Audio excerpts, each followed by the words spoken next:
tenemos el gusto de entrevistar hoy al doctor Luciano Valenzuela. Buenas tardes, Luciano, bienvenido. Hola, buenas tardes. Un placer estar hablando con ustedes en la radio. Bueno, muchas gracias. ¿De dónde te estamos contactando?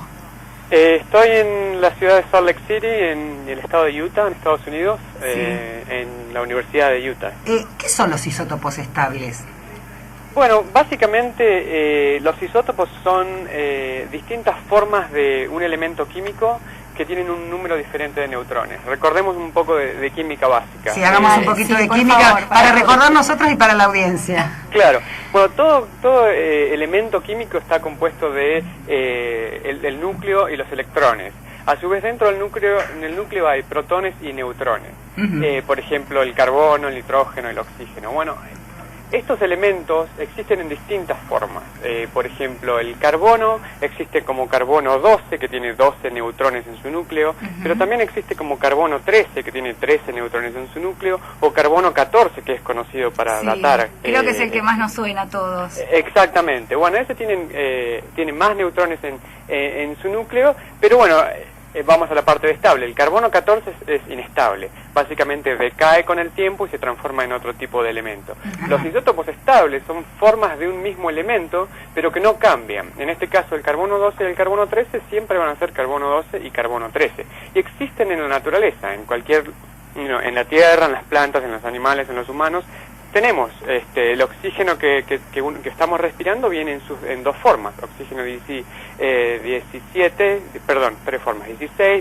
y 18. Bien. Todos los elementos existen en varias formas. El hecho de que tengan un neutrón más o menos hacen que haya una diferencia en la masa o en el peso de estos elementos. Sí. Entonces se pueden medir con unas máquinas que se llaman espectrómetros de masa de isótopos estables, en los que uno pone una muestra, la muestra se convierte en un gas y después ese gas se hace volar por un campo magnético. Esto es muy general lo que le estoy explicando.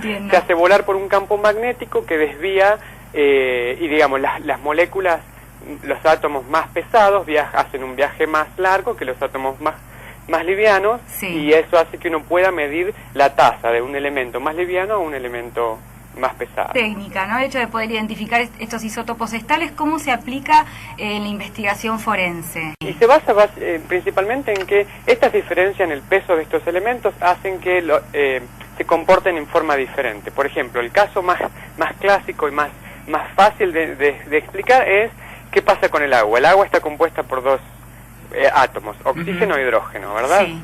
Y tanto el oxígeno como el hidrógeno pueden venir en sus formas más livianas y más pesadas. Sí. Entonces podemos llegar a tener agua que es más liviana que otra, básicamente moléculas de agua más liviana que otras moléculas de agua. Sí. Tomemos el caso de Sudamérica, de Argentina. Sí. En la provincia de Buenos Aires tiene una composición isotópica del agua mucho más alta que, por ejemplo, Mendoza, que su agua proviene de las montañas del deshielo.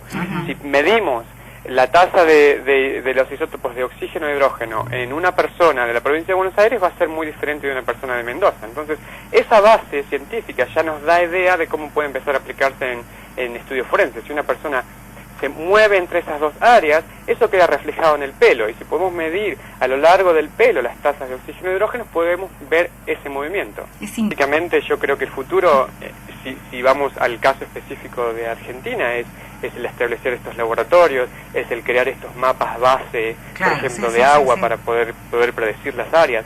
Pero si vamos más allá, ¿cuál es el futuro?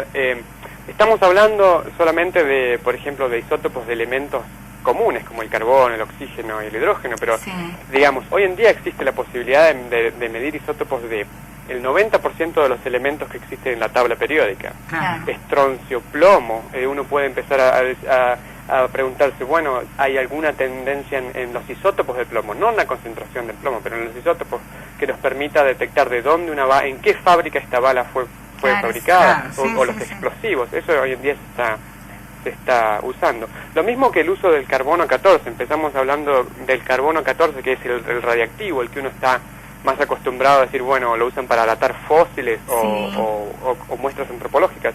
Bueno, hoy en día se está empezando a usar para datar cosas modernas. Por ejemplo, gente cuerpos que han sido encontrados y que no se sabe si murió en el 76, en el 77, claro, en el 78. sí. Cosas así mucho más modernas debido a que la tecnología ha avanzado y podemos medir mucho